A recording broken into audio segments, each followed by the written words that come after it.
Hello friends, welcome to Nirjay education. તો આજનો topic છે પ્રકાશ સંશ્લેષણની ક્રિયામાં સંકળાયેલા રંજક દ્રવ્યો. હવે વનસ્પતિમાં પ્રકાશ સંશ્લેષણની ક્રિયામાં જે સંકળાયેલા રંજક દ્રવ્યો જે છે એ પ્રકાશનું શોષણ કરી તેને રાસાયણિક શક્તિમાં રૂપાંતર કરે છે. હવે પ્રકાશ સંશ્લેષણની ક્રિયામાં સંકળાયેલા રંજક દ્રવ્યો જેમ કે આપણે જોઈએ ક્લોરોફિલ,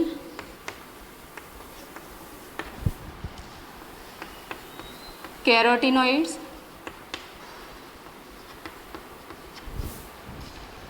અને ઝેન્થોફિલ.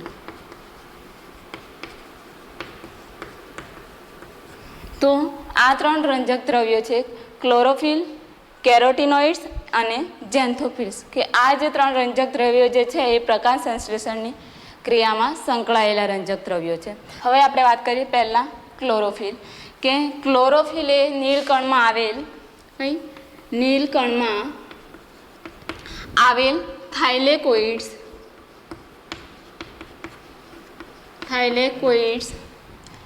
આવૃત ગ્રેનામાં જોવા મળે છે. તો કયું રંજક દ્રવ્ય? કે ક્લોરોફિલ. હવે ક્લોરોફિલ એ નીલકણમાં આવેલ થાઇલેકોઇડ્સ આવૃત ગ્રેના જે હોય છે તેમાં તમને ક્લોરોફિલ જોવા મળે છે. હવે ક્લોરોફિલ એ પ્રકાશ સંશ્લેષણનું મુખ્ય રંજક દ્રવ્ય છે. હાલમાં ક્લોરોફિલ આપણને 9 પ્રકારના જોવા મળે છે. કેટલા?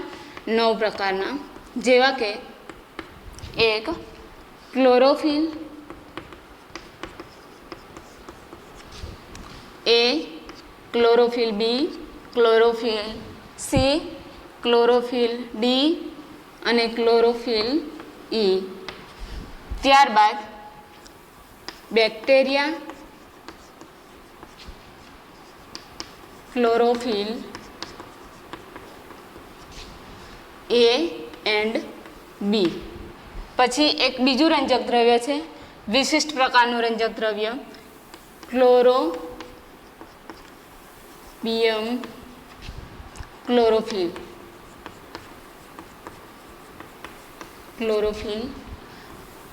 C 650 and 660 nanometre. તો આ રીતે આપણને હાલમાં 9 પ્રકારના ક્લોરોફિલ રંજક દ્રવ્ય જોવા મળે છે. Chlorophyll A, B, C, D and E. પછી એક બીજું છે bacteria chlorophyll A and B અને ક્લોરોબિયમ ક્લોરોફિલ 650 એન્ડ 660. હવે ક્લોરોબિયમ ક્લોરોફિલને વિશિષ્ટ પ્રકારનું રંજક દ્રવ્ય તરીકે ઓળખવામાં આવે છે. કેમ? કે પ્રકાશના વર્ણભાગમાં, કે પ્રકાશનો વર્ણપટ જે હોય છે જેમાં રેડ વિભાગમાં, કે રેડ કલર્સના વિભાગમાં ક્લોરોબિયમ ક્લોરોફિલ જે છે 650 થી 660 નેનોમીટર એ પ્રકાશનું શોષણ કરે છે, કે 650 થી 660 તરંગ લંબાઈએ પ્રકાશનું શોષણ કરે છે. એટલા માટે તેને વિશિષ્ટ પ્રકારનું રંજક દ્રવ્ય તરીકે ઓળખવામાં આવે છે. હરિત લીલમાં ક્લોરોફિલ એ આવેલું હોય છે, જ્યારે એની સાથે બીજા અન્ય જે છે બી, સી, ડી અને ઈ એ તેની સાથે સંકળાયેલા હોય છે. હવે bacteria chlorophyll A and B and chlorobium chlorophyll 650 660 એ તમને પ્રકાશ સંશ્લેષણીય બેક્ટેરિયમ જોવા મળે છે. હવે આપણે વાત કરીએ ક્લોરોફિલ એ અને બીની આણ્વિક રચના. તો ક્લોરોફિલ એ પાયરોલિક ચતુષ્ક રચના ધરાવે છે અથવા તો પોરફાયરિન રચના ધરાવે છે. કઈ? પોરફાયરિન. કે ક્લોરોફિલ એની રચના જે છે પોરફાયરિન રચના ધરાવે છે, કે એનું હેડ જે હોય છે પોરફાયરિન આકારનું હોય છે.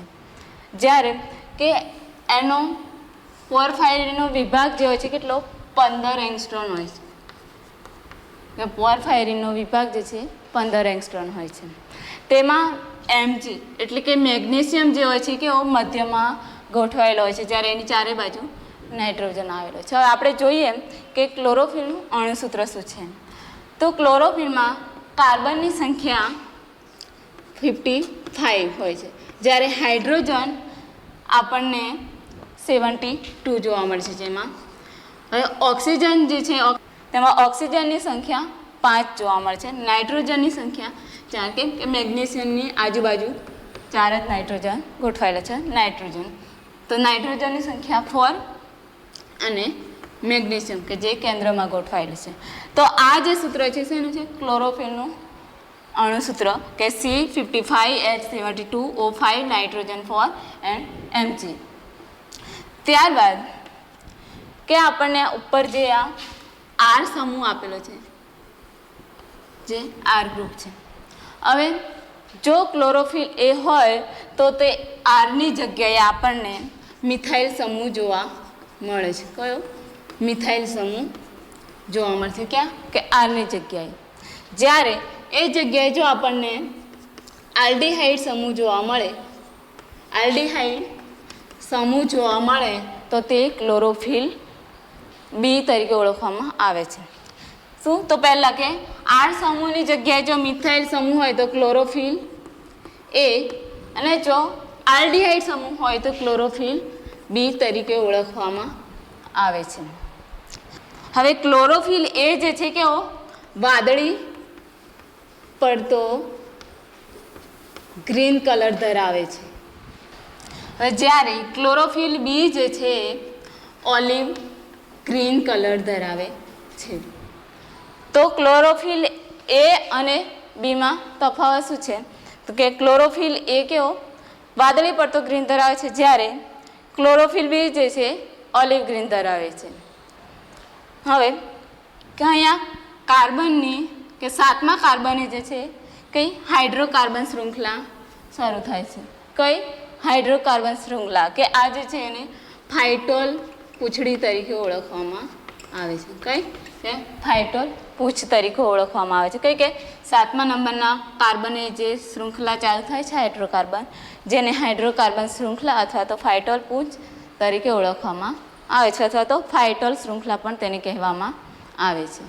હવે પરાવર્તિત પ્રકાશમાં ક્લોરોફિલ એ લાલ દેખાય છે. ક્યારે?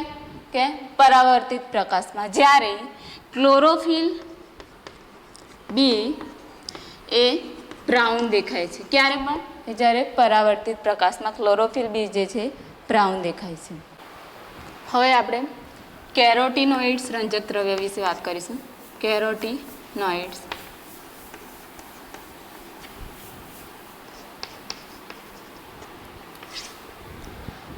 તો કેરોટીનોઇડ્સ એ એક વેકેન રોડર નામના વૈજ્ઞાનિકે શોધ્યું હતું. કયા નામના વૈજ્ઞાનિકે?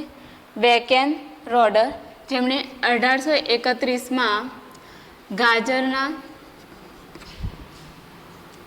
માસલ મૂળમાંથી શોધ્યું હતું. કોણે? તો કે વેકેન રોડર નામના વૈજ્ઞાનિકે 1831માં ગાજરના માસલ મૂળમાંથી સૌપ્રથમ શોધ્યું હતું. કયું રંજક દ્રવ્ય? કે કેરોટીનોઇડ્સ. હવે કેરોટીનોઇડ્સ એ આપણને પ્રાણી અને વનસ્પતિમાં પીળા અથવા તો બદામી રંગના જોવા મળે છે. શેમાં? પ્રાણી અથવા વનસ્પતિમાં પીળા અથવા તો બદામી રંગના જોવા મળે છે.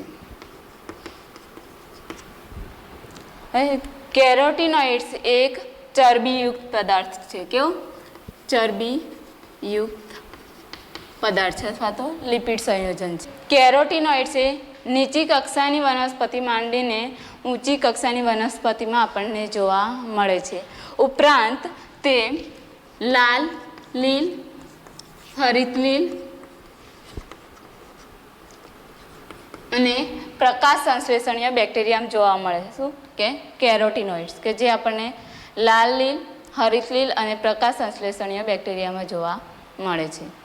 હવે કેરોટીનોઇડ કે જે કુદરતી સ્વરૂપે જોવા મળતું કેરોટીનોઇડ્સ કે જે આપણને ટામેટામાં જોવા મળે છે લાલ રંજક કણો સ્વરૂપે, કે લાલ કણો સ્વરૂપે, કે જેને લાઇકોપિન તરીકે ઓળખવામાં આવે છે. હવે આ જે છે શેની? કે લાઇકોપિનની રચના છે. લાઇકોપિનનું આણ્વિક સૂત્ર છે કાર્બનની સંખ્યા 40 અને હાઇડ્રોજનની સંખ્યા 51 હોય છે. હવે લાઇકોપિન જે છે બંને બાજુ એક સરખી અસંતૃપ્ત હાઇડ્રોકાર્બન શૃંખલા ધરાવે છે. કઈ? કે અસંતૃપ્ત હાઇડ્રોકાર્બન શૃંખલા. હવે અસંતૃપ્ત હાઇડ્રોકાર્બન શૃંખલા એ 15ના કાર્બન વડે જોડાયેલી હોય છે. કેવા? કે 15 થી 15 વડે કાર્બન વડે જોડાયેલી હોય છે, તેની આજુબાજુ જે બે એક સરખી અસંતૃપ્ત કાર્બન શૃંખલા આવેલી હોય છે, કંઈ પણ હાઇડ્રોકાર્બન શૃંખલા. હવે વનસ્પતિમાં વધારે પ્રમાણમાં જોવા મળતું કેરોટીનોઇડ્સ એ પીળા રંજક કણો સ્વરૂપે હોય છે. કેવા? પીળા રંજક કણો સ્વરૂપે જોવા મળતું હોય છે, જેને બીટા કેરોટીન તરીકે પણ ઓળખવામાં આવે છે, જેમાં અલગ અલગ માત્રામાં આલ્ફા કેરોટીન આવેલું હોય છે. કયું?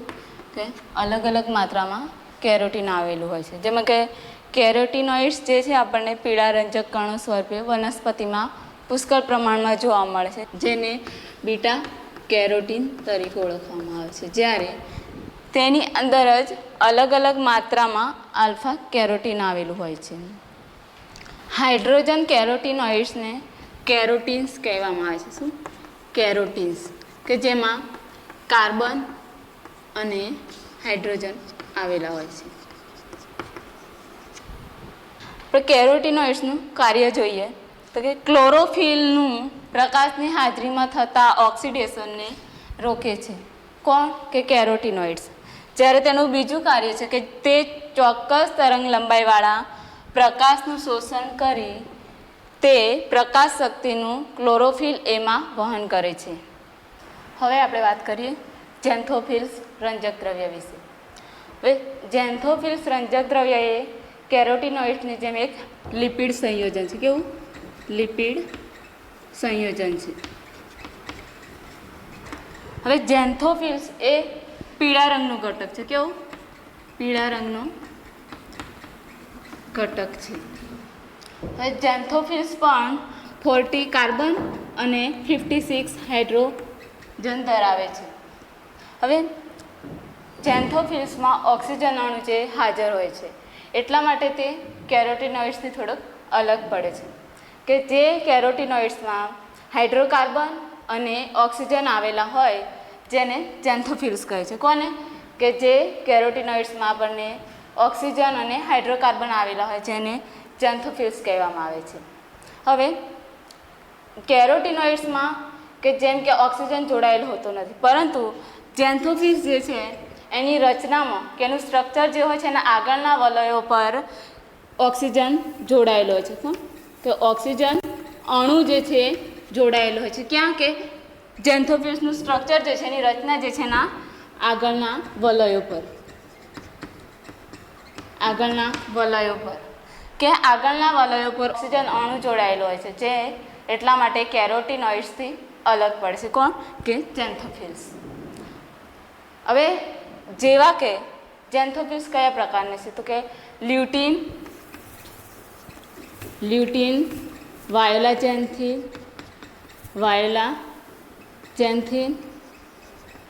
ઝેન્થોફિલ્સ જે છે એ 350 નેનોમીટરથી 550 નેનોમીટર તરંગ લંબાઈ સુધી મહત્તમ શોષણ દર્શાવે છે. કોણ? કે ઝેન્થોફિલ્સ. આજનો મારો વિડીયો ગમ્યો હોય તો તેને લાઈક કરો, શેર કરો એન્ડ સબસ્ક્રાઈબ કરો.